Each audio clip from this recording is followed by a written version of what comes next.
have a lot of questions from the audience, so we will do our best to get through as many as we can.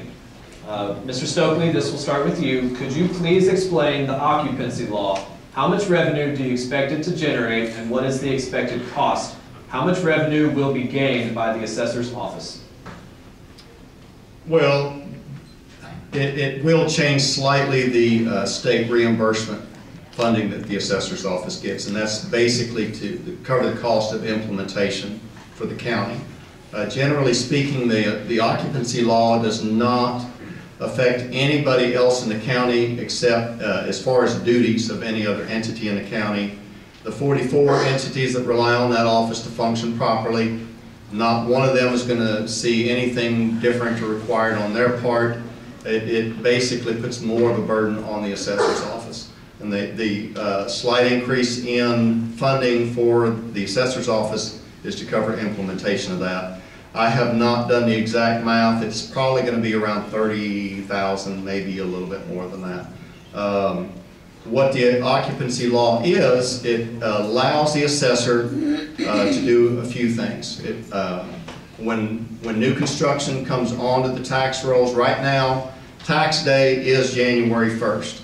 So if property, new construction becomes usable or occupied, let's say February, March, it doesn't come onto the tax rolls until the following January by state statute.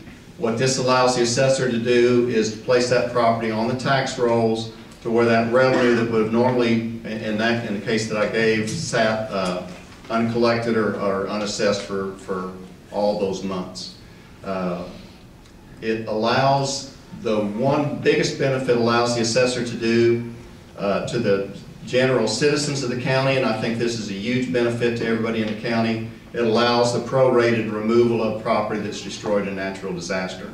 Jasper County is an occupancy county. The residential properties that were hit by the Joplin tornado were taken off the tax rolls by the assessor over there in Jasper County. And I think that was the humane thing to do and the right thing to do, and by state statute that would allow me to do that. Okay. Could you please explain the occupancy law? How much revenue do you expect it to generate, and what is the expected cost? How much revenue will be gained by the assessor's office? Well, it's kind of a multi-part question there. As far as how much revenue that's going to be generated to the taxing entities, I don't have a clue. I know pretty much, David probably can answer this better, they do about 400 new houses a year, is that about right? Is that pretty much on average? It's going to vary from year to year. And it's really hard to project the income on that because those houses come on, if you're doing the partial put on, they could come on in February, they could come on in June, they could come on in July. So it's really hard to really estimate what that revenue would be. A couple other questions that I have with occupancy. One is the notification process. For me to make taxes work, they have to be fair and consistent. You have to have some type of notification to know when those houses are occupied.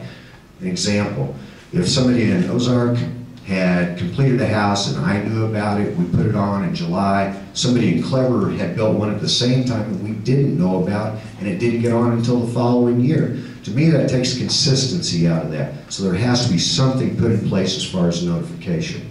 As far as revenue stream for the assessor's office, just off the top of my head, that is, I don't know, let's see.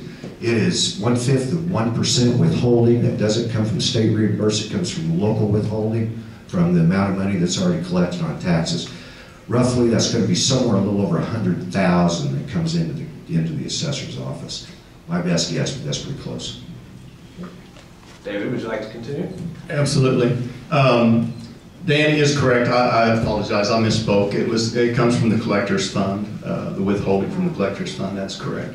The thing that he does not realize is the fact that one of the things that we have done since I've been in office is we've streamlined the protocols for notification.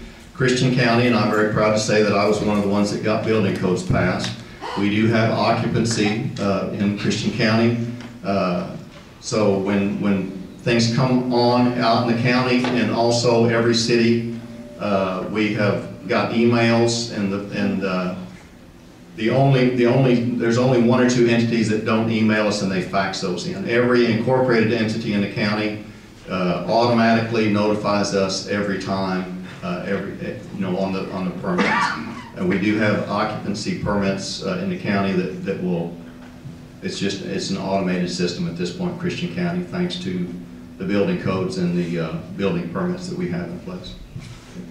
Yeah, David, I didn't know on the building codes. I'm glad to know that. I'm not making an opinion on occupancy. I'm just saying that it's something that needs to be researched thoroughly.